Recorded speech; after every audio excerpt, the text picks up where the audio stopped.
Most people believe studying for 10 hours a day is a matter of force, discipline, or even sacrifice.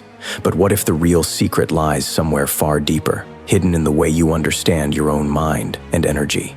Imagine sitting at your desk, not exhausted, not distracted, but fully alive, fully present, as if each hour fuels you instead of draining you, as if time itself bends to your focus rather than working against it. The truth is, the students who master long study hours are not superhuman, and they are not relying on motivation alone, because motivation fades faster than you think, and discipline, while important, is not enough to carry you through 10 or more hours every single day.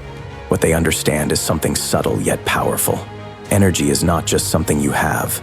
It is something you manage, shape, and renew with intention. When you sit down to study, your mind does not simply obey commands. It responds to how you treat it, how you prepare it, and how you guide it through the journey of learning. If you begin with resistance, forcing yourself into long hours with tension and pressure, your brain immediately associates study with pain, and fatigue arrives much sooner than expected. But if you begin with clarity and purpose, with a calm awareness of why you are doing this and what each hour means for your future, something shifts inside you, something that turns effort into momentum. Top students do not start by asking how long they can sit. They start by asking how deeply they can focus, because depth creates endurance. When your focus becomes sharp and intentional, 1 hour feels meaningful, and meaningful hours naturally stack into long sessions without the feeling of burnout. Another hidden truth is that your brain is not designed for continuous strain, but it is perfectly designed for cycles of intensity and recovery, like a heartbeat that pulses rather than stays constant. Those who study for long hours understand this rhythm, even if they cannot explain it, and they use it wisely, allowing short moments of rest to renew their concentration before it collapses. This is not laziness, it is strategy, and it is one of the reasons they can continue when others stop. You must also understand that your physical state is deeply connected to your mental performance, because the brain does not exist in isolation. It is part of a living system, that requires proper fuel, hydration, and movement. Ignoring this truth is one of the biggest reasons students feel tired, because they try to push their minds while neglecting their bodies. When you begin to respect this connection, everything changes, and studying no longer feels like a battle, but becomes a process you can sustain.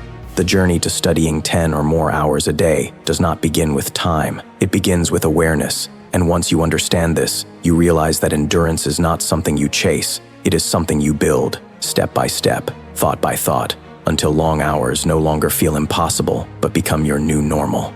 As you begin to apply these ideas, something unexpected starts to happen. Because the struggle does not disappear, it simply changes form, becoming quieter but more deceptive. And this is where most students unknowingly lose their momentum. At first, you feel in control, your focus sharp, your energy steady, your confidence rising with every productive hour. But then, somewhere in the middle of your long study session, a subtle resistance begins to creep in, not loud enough to alarm you, yet strong enough to slowly pull your attention away from what truly matters. It may appear as a harmless thought, a slight urge to check your phone, a moment of doubt about whether your effort is even worth it, or a sudden feeling of boredom that makes time feel heavier than before. This is not weakness, and it is not failure. It is the natural response of a mind that is being pushed beyond its usual limits, and how you respond in this moment determines whether you continue forward or quietly fall back into old habits. The top students recognize this phase as the turning point, the invisible wall that separates average effort from extraordinary consistency, and instead of fighting it with frustration, they meet it with awareness. They understand that fatigue is often not physical but mental, created by a lack of variation, a loss of meaning, or an overload of unfocused attention. This is why they do not study in a single rigid pattern for hours without change, because repetition without intention leads to exhaustion, while variation with purpose restores engagement.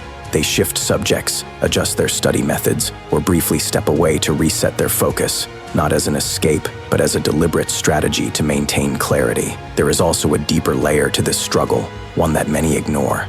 And it is the voice inside your mind that questions your ability, your progress, and your future. This voice becomes louder when you are tired, when your defenses are low, and when the path ahead feels long and uncertain. If you listen to it blindly, it will convince you to stop, to rest longer than necessary, or to settle for less than what you are capable of achieving. But if you observe it without attachment, you begin to see it for what it truly is, a temporary reaction, not a permanent truth. In this moment, your power lies not in forcing yourself harder, but in choosing your response with intention. You remind yourself why you started, you reconnect with your purpose, and you take the next step, even if it feels small. This is where real endurance is built, not in the easy hours at the beginning, but in the uncertain hours in the middle, where discipline transforms into identity. As you move through this phase again and again, you begin to notice a shift, because what once felt difficult starts to feel familiar, and what once drained you now strengthens you. The mind adapts, the body follows, and your capacity expands beyond what you once believed was possible, bringing you closer to a level of focus and stamina that most people never experience. By the time you reach this stage, something profound begins to take shape within you, something that goes beyond productivity or long hours, because you are no longer just studying, you are transforming the way you exist in relation to effort, time, and purpose. What once felt like a challenge now feels like a rhythm, a natural flow where your mind enters focus more easily and stays there longer without resistance. You begin to understand that studying for 10 or more hours a day is not about filling time, but about expanding your capacity to remain present, engaged, and intentional in everything you do. The fatigue that once controlled your decisions loses its power, because you have learned to listen to your energy without being ruled by it, to rest when necessary but return with clarity rather than hesitation. At this level, your habits become your foundation, quietly supporting you without constant effort, because consistency has replaced motivation as your driving force. You no longer wait to feel ready, you begin. And through beginning, you create the readiness you once searched for. There is also a sense of calm that develops, a quiet confidence that does not need to prove self, because you have seen what you are capable of through repeated action. This confidence is not built in a single day, but through every moment you chose to continue when it would have been easier to stop. Every time you redirected your focus instead of giving in to distraction. Every hour you invested with intention rather than obligation. As this identity strengthens, distractions lose their appeal, not because they disappear, but because they no longer align with the person you are becoming. You start to value your time differently, protecting your focus as something meaningful rather than something easily given away.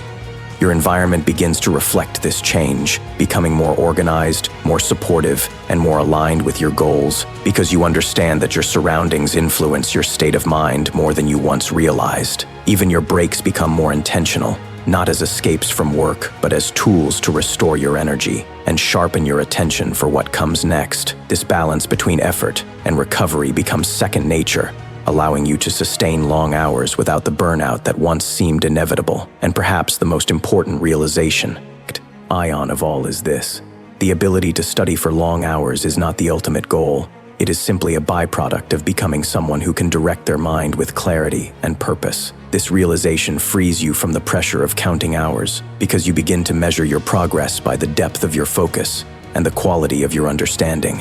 In the end, what you gain is far greater than academic success, because you develop a level of discipline, awareness, and resilience that extends into every area of your life, shaping your future in ways you cannot yet fully see. If you are benefiting from our topics, please subscribe, like, and turn on the bell notification so you can see our new videos early.